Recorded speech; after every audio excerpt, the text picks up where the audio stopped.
that the soul discharges her passions upon false objects where the true are wanting. A gentleman of my country, marvellously tormented with the gout, being importuned by his physicians totally to abstain from all manner of salt meats, was wont pleasantly to reply, that in the extremity of his fits he must needs have something to quarrel with, and that railing and cursing, one while the Bologna sausages, and another the dried tongues and the hams, was some mitigation to his pain. But in good earnest, as the arm when it is advanced to strike, if it miss the blow and goes by the wind, it pains us, and as also that to make a pleasant prospect, the sight should not be lost and dilated in vague air, but have some bound and object to limit and circumscribe it at a reasonable distance. As winds lose their force and are dispersed in empty space, when not confined by dense woods. Lucan. So it seems that the soul, being transported and discomposed, turns its violence upon itself, if not supplied with something to oppose it, and therefore always requires an object at which to aim and whereon to act. Plutarch tells of those who are delighted with little dogs and monkeys, that the amorous part that is in us, for want of a legitimate object, rather than lie idle, does after that manner forge and create one false and frivolous. And we see that the soul in its passions inclines rather to deceive itself by creating a false and fantastical subject, even contrary to its own belief, than not to have something to work upon. After this manner brute beasts direct their fury to fall upon the stone or weapon that has hurt them, and with their teeth even execute revenge upon themselves for the injury they have received from another. As the bear, made fiercer by the wound from the Libyan's thong-hurled dart, turns round upon the wound, and attacking the received spear, contorts it as she flies. Lucan.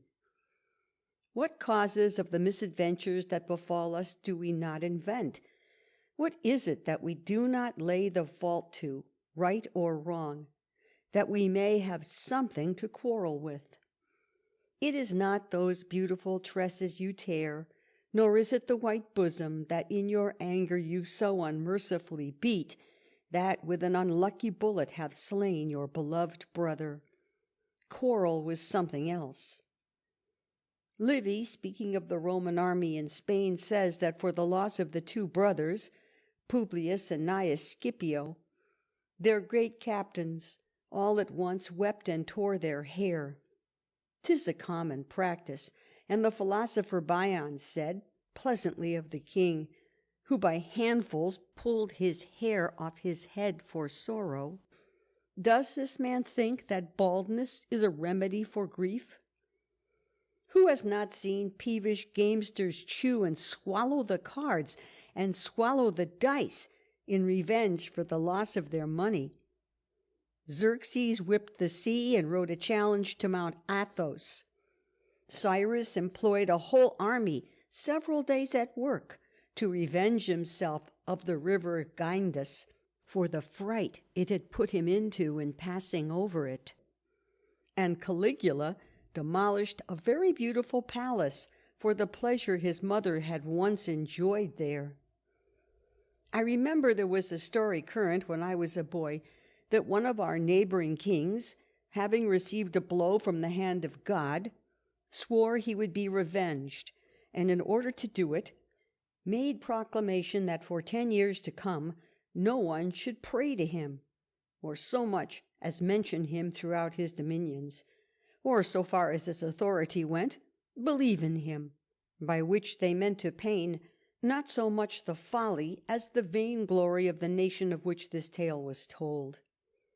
There are vices that always go together, but in truth such actions as these have in them still more of presumption than want of wit. Augustus Caesar, having been tossed with a tempest at sea, fell to defying Neptune, and in the pomp of the Circensian games, to be revenged, deposed his statue from the place it had among the other deities, wherein he was still less excusable than the former, and less than he was afterward, when, having lost a battle under Quintilius Varus in Germany, in rage and despair he went running his head against the wall, crying out, "O Varus, give me back my legions!"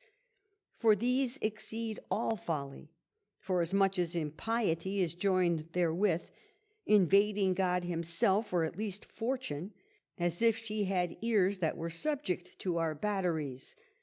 Like the Thracians, who, when it thunders or lightens, fall to shooting against heaven with Titanian vengeance, as if by flights of arrows they intended to bring God to reason. Though the ancient poet in Plutarch tells us, "We must not trouble the gods with our affairs, they take no heed of our angers and disputes." But we can never enough decry the disorderly sallies of our minds.